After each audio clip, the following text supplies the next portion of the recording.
25. Às 12h25 da manhã, no porto de petróleo de Primorsk, na costa do Báltico, dois enormes petroleiros da Frota Sombra estavam silenciosamente esperando para carregar milhões de barris de petróleo. De repente, uma anomalia sem precedentes apareceu na tela de uma estação de radar Nebo-M de longo alcance VHF a centenas de quilômetros ao sul. Exatamente mais de 70 sinais não identificados com pequenas seções transversais de radar estavam se dirigindo para o espaço aéreo russo. A origem desses sinais se estendia até 1000 quilômetros e sua carga potencial totalizava mais de 3 toneladas de explosivos de alto poder. No Centro de Comando de Defesa Aérea do Oblast de Leningrado, as sirenes começaram a soar quando os dados foram confirmados pelo radar de vigilância de área ampla 91N6I Big Bird. As bases para esta operação foram estabelecidas meses antes em uma sala de planejamento em Kiev. No entanto, o alcance de 1000 quilômetros era um problema em si, mas o verdadeiro obstáculo era a rede de defesa aérea russa, conhecida até mesmo pelos padrões da OTAN como uma bolha de negação de acesso, área A2-AD, que estava implantada ao longo de todo esse alcance. Os generais russos estavam calmos, este era precisamente o momento para o qual seus sistemas foram projetados. A rede integrada de defesa aérea de 3 camadas da Rússia entrou em ação perfeitamente. Os radares de engajamento 92N6E Gravestone das baterias S-400 ao redor de São Petersburgo começaram a travar em alvos um por um. Em altitudes mais baixas, as baterias Pantsir S-1 encontraram os alvos que se aproximavam com uma parede de aço, desencadeando o fogo infernal dos canhões gêmeos 2A38M de 30 mm, capazes de disparar 5.000 projéteis por minuto no céu. No entanto, o caos que os russos testemunharam não foi um ataque aleatório, foi um plano de engano massivo e geograficamente preciso. Para afastar o guarda-chuva de defesa russo de Primorsk, ondas de iscas foram especificamente direcionadas para as aldeias de Vsevolozhsk, Tosno, Pokrovskoye e Usmeno, bem como para o distrito de Lomonosov, no Oblast de Leningrado. Ao mesmo tempo, os distritos de Volossovsk, Tosnensky, Gatinsky, Lomonosovsk e Pushkinsky em São Petersburgo também foram alvos, atraindo completamente a atenção das mais poderosas baterias S-400. Em um abrigo de defesa aérea em Gatinsky, um jovem tenente russo, ao ver o último alvo em seu setor desaparecer da tela, passou seu relatório de rotina para o centro de comando. Setor limpo. Todos os alvos destruídos. Este relatório, ao subir na cadeia de comando, levou os generais ao maior erro de suas carreiras. O que eles pensavam ser uma vitória era, na verdade, uma armadilha. Para este plano complexo, mais de 70 drones foram designados para Leningrado e São, região de São Petersburgo. Destes, 35 AK-400 sites foram encarregados de atrair São Petersburgo. Os 40 drones restantes formaram a força principal que se espalharia pelo Oblast de Leningrado. No coração desta força estavam 15 UJ-26 Bobber Airs encarregados de atacar o porto de Primorsk. O sucesso do plano dependia de alguns dos 40 drones que se dirigiam para Leningrado superarem esta infernal parede de fogo e alcançarem seu alvo. A adequação de cada elemento foi crítica para a implementação técnica deste plano. Os drones UJ-26 Bobber ER que compunham o esquadrão de assassinato foram especialmente selecionados para esta missão. O alcance dos drones Bobber padrão era insuficiente para esta missão. As versões ER de alcance estendido, no entanto, eram as únicas plataformas kamikaze no inventário ucraniano capazes de completar um voo de 1000 km em uma única direção com uma ogiva de 40 kg, graças a tanques de combustível adicionais e software de motor otimizado. Uma solução semelhante foi desenvolvida para as plataformas de guerra eletrônica, IW, chamadas Ben-X-7, que serviram em um papel de apoio. O alcance dos drones IW padrão era insuficiente para acompanhar o esquadrão de assassinato ao longo da rota. Portanto, as plataformas Banshee-7 também foram construídas no mesmo corpo de longo alcance do Bobber Air, carregando cápsulas de interferência avançadas e antenas adicionais em vez de cargas explosivas. A missão delas era escoltar os drones Bobber até o alvo, ou seja, por 1000 quilômetros.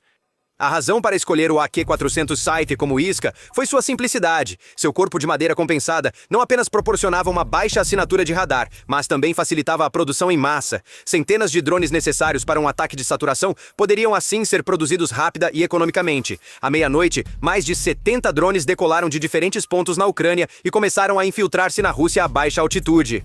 As primeiras horas passaram em absoluto silêncio de rádio, rastreando o terreno. Usando mapas digitais de terreno pré-carregados, os drones seguiram leitos de rios e áreas florestadas, permanecendo abaixo do alcance de cobertura das principais redes de radar russas. Este foi um grande teste para os sistemas de navegação autônoma de cada drone. Vários drones foram perdidos durante este voo desafiador, seja colidindo com o terreno ou sofrendo falhas técnicas. Esta foi uma perda aceita desde o início do plano. Uma vez que cruzaram a fronteira russa, as regras do jogo mudaram. Eles não precisavam mais se esconder, eles tinham que gerenciar. Quando a rede de defesa aérea russa despertou, reagiu exatamente como a Ucrânia esperava. Quando os radares 91N6 e Big Bird detectaram esse enxame massivo, mas disperso, vindo de centenas de quilômetros de distância, o sistema automaticamente priorizou o grupo que percebeu como a maior ameaça. Os 35 sites indo para São Petersburgo. Os enormes mísseis da série 48N6, lançados de lançadores S-400, caçaram esses alvos baratos de madeira, compensada um por um. Para os russos, isso foi uma defesa impecável. Para os ucranianos, foi o primeiro sacrifício de peão no tabuleiro de xadrez. Enquanto isso, os outros 40 drones espalhados pelo campo do Oblast de Leningrado começaram um jogo mortal de gato e rato com os sistemas Pantsir e Buk. Uma bateria Pantsir S-1 perto de Volosovsk travou mira em um UJ-26 Bobber voando baixo. O radar de rastreamento 1RS-21E do Pantsir havia capturado o alvo perfeitamente. O operador russo podia ver todos os dados de telemetria do alvo na tela de controle de fogo. No entanto, o operador ucraniano também podia ver o sinal daquele radar travado no Bobber em sua própria tela. Ele permaneceu calmo porque um Bench 7 próximo já havia feito seu contramovimento. O Bench detectou a frequência de banda X do Pantsir e emitiu um sinal de interferência tão poderoso, na mesma frequência que a tela do operador russo ficou instantaneamente completamente branca. O bloqueio foi quebrado. Como último recurso, o operador disparou os dois canhões A38M de 30 mm, mas o Bobber já havia escapado pela barragem de fogo e desaparecido na escuridão. Esse cenário se repetiu várias vezes naquela noite. Os russos eram teimosos e seu poder de fogo era alto. Em direção ao centro de Leningrado, eles conseguiram derrubar um total de 33 drones no chão em uma chuva de fogo e metal. Todos aqueles que se dirigiam ao centro de São Petersburgo foram destruídos. No entanto, essa foi uma perda planejada para a Ucrânia. Cada drone que caía abria uma porta para outro que vinha atrás passar. Porque enquanto aquele tenente passava seu relatório, do ponto cego criado por todo esse fogo e barulho, um esquadrão de assassinato composto por apenas 7 drones, o J-26 Bobber ER, especialmente modificados, havia rompido a linha principal de defesa. Esses 7 drones em breve mergulhariam bisturis cirúrgicos, cada um carregando uma ogiva perfurante de 40 kg, no coração econômico da Rússia. Os generais russos estavam olhando apenas para o canto de uma enorme tela mostrada a eles. E estavam prestes a perder toda a imagem. Eram 4h45 da manhã. A própria bateria Pantsir do porto de Primorsk foi surpreendida quando 7 pequenos sinais apareceram na sua tela e se aproximaram rapidamente, pegando-a desprevenida. Em pânico, abriu fogo e 57 mísseis E-6 saíram dos lançadores, mas os alvos estavam muito baixos, muito rápidos e muito próximos. Os 7 drones Bobber dividiram-se em 2 grupos com uma manobra final sobre o porto. 3 dirigiram-se para a estação de bombeamento, o coração do porto. Os mísseis do Pantsir atingiram um dos 3 no ar a apenas algumas centenas de metros do seu alvo, mas essa foi a última consolação dos russos naquela noite. Os 2 drones Bobber restantes mergulharam para completar sua missão. O primeiro drone, carregando uma ogiva termobárica TBG-7V, atingiu o edifício de controle principal da estação. A explosão consumiu todo o oxigênio no espaço fechado, criando uma onda de pressão massiva que explodiu as paredes do edifício para fora. Alguns segundos depois, o segundo drone mergulhou no coletor principal do oleoduto. A explosão cortou as linhas vitais do porto. Ao mesmo tempo, os 4 drones Bobber restantes travaram em 2 petroleiros que aguardavam no cais. Os 2 primeiros dirigiram-se para o Capitão Lobov. O primeiro drone, carregando um explosivo em forma de KZ-6, atingiu logo abaixo da ponte do navio, destruindo todos os sistemas eletrônicos no interior.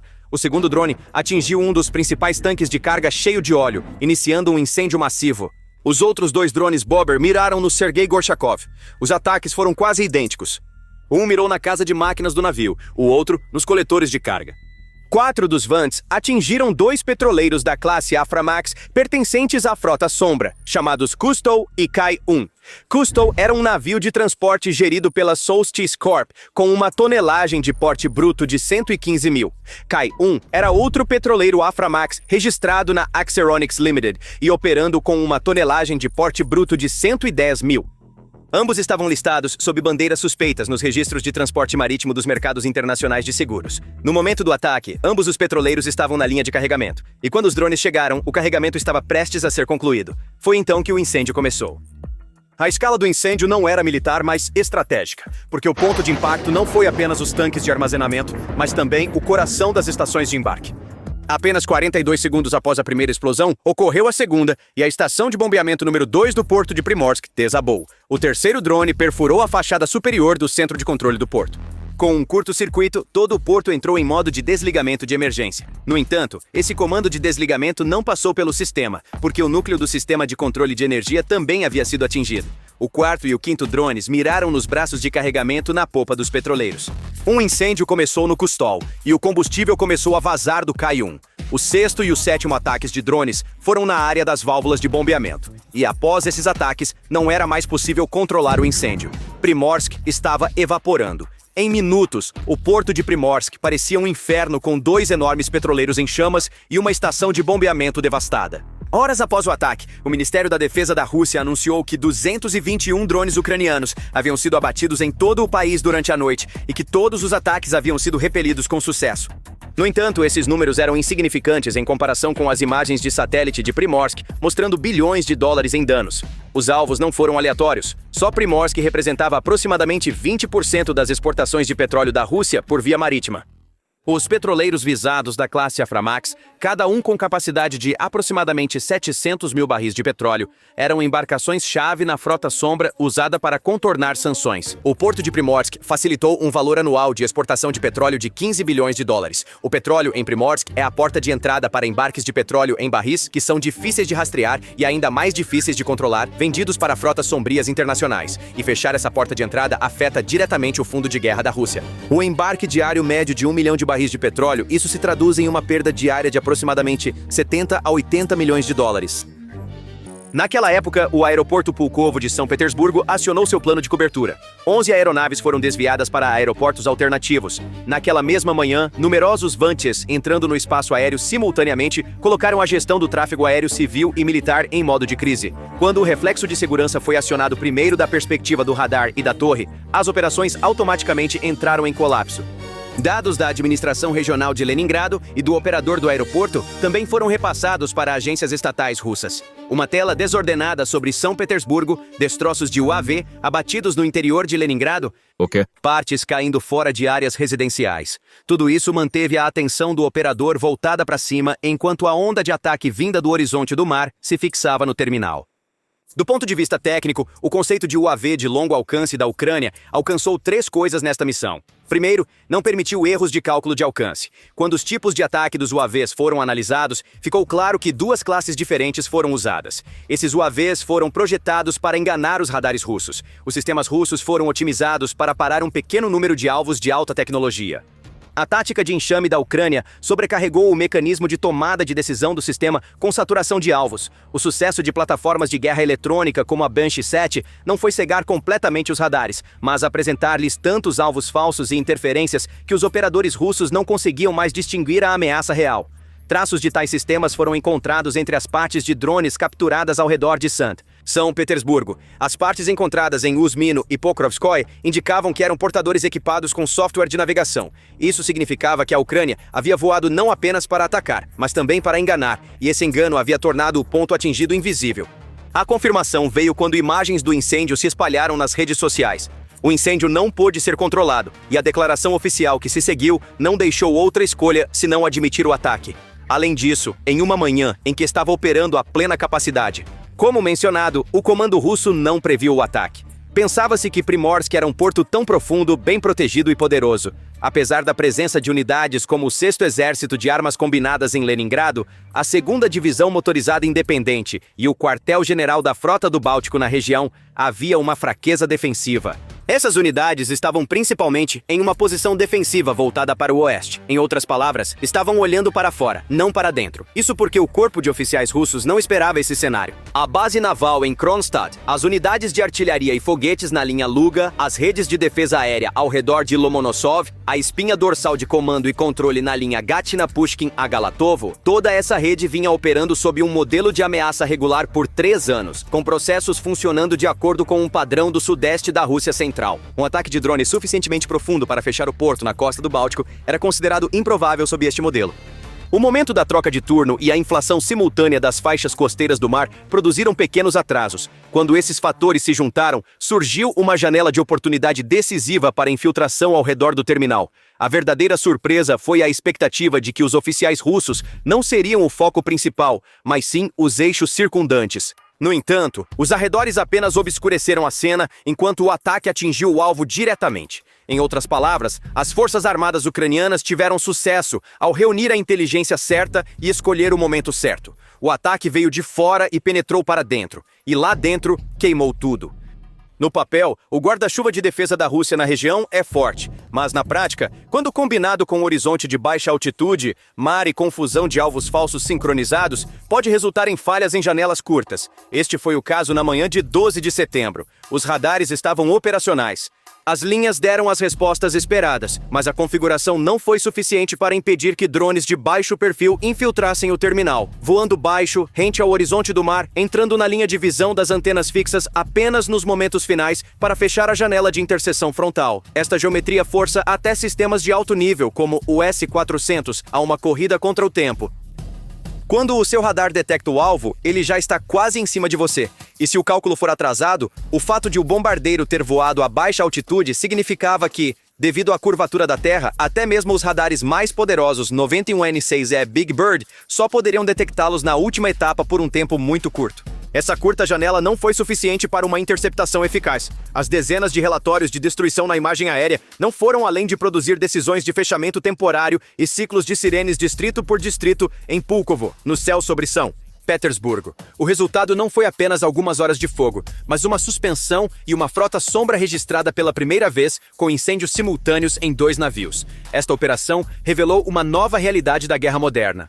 As guerras não eram mais vencidas apenas por aqueles com as armas mais caras, mas por aqueles que usavam suas armas de forma mais inteligente e ousada. E naquela noite, a Ucrânia mostrou ao mundo como colocar uma superpotência de joelhos com um gambito de 1000 quilômetros de extensão.